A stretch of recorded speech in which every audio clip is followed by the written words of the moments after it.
affrontiamo un piccolo problema di lingua friulana, il significato e direi soprattutto l'origine del saluto tradizionale, quello più comune, che appunto risuona in Friuli, che è mandi. Beh, intanto bisogna dire che i saluti sono di due tipi, no? Sono i saluti quando ci si incontra e i saluti quando ci si lascia. Per esempio, quando ci si incontra, naturalmente buondì, buine sere, buine gnot, no? E quando ci si lascia, diciamo, cioè quando ci si lascia ancora questi, ma appunto possiamo avere, per esempio, ariviodisi, no? Ariviodisi, possiamo avere cunghio, possiamo avere mandi, appunto, e poi tante altre locuzioni, no? Per cui, per esempio, ogni ben, stammi ben, siodin, no? Ecco, quindi ci sono tanti modi per salutare, diciamo, cioè salutare la persona che ci sta davanti e che stiamo lasciando. Noi abbiamo delle interpretazioni del mandi già dall'Ottocento e in particolare da un lemma, quindi da una voce inserita nel vocabolario friulano di Jacopo Pierona.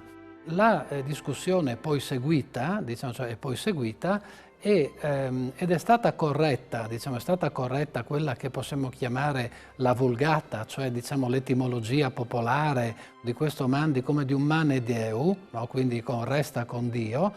Con Resta con Dio è stata corretta già da Giovan Battista Corgnali, sostiene l'ipotesi che il mandi derivi di un marcomandi, mi raccomandi, che sarebbe anche questo un saluto di commiato per raccomandare la persona naturalmente a Dio, ma non con questa derivazione diretta dal latino mane Deo, quindi resta con Dio, che in realtà non soltanto non ha alcuna, diciamo, testimonianza nelle carte, ma soprattutto farebbe difficoltà anche dal punto di vista fonetico. Questa interpretazione è stata più avanti sostenuta anche da Giovanni Frau, che anche lui è molto noto studioso di linguistica, filologia, dialettologia friulana.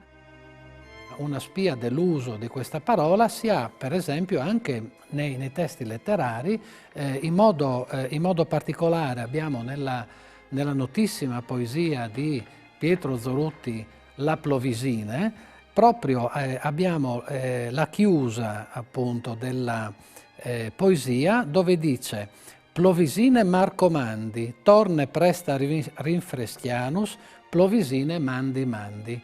Quindi questo marcomandi, mandi sarebbe semplicemente una forma breve, no? Una forma breve per un marcomandi, mi raccomandi. Quindi io mi raccomando a te, al Signore, naturalmente, e quindi è anche questo qui l'augurio di una buona vita e di una felicità e di una buona salute.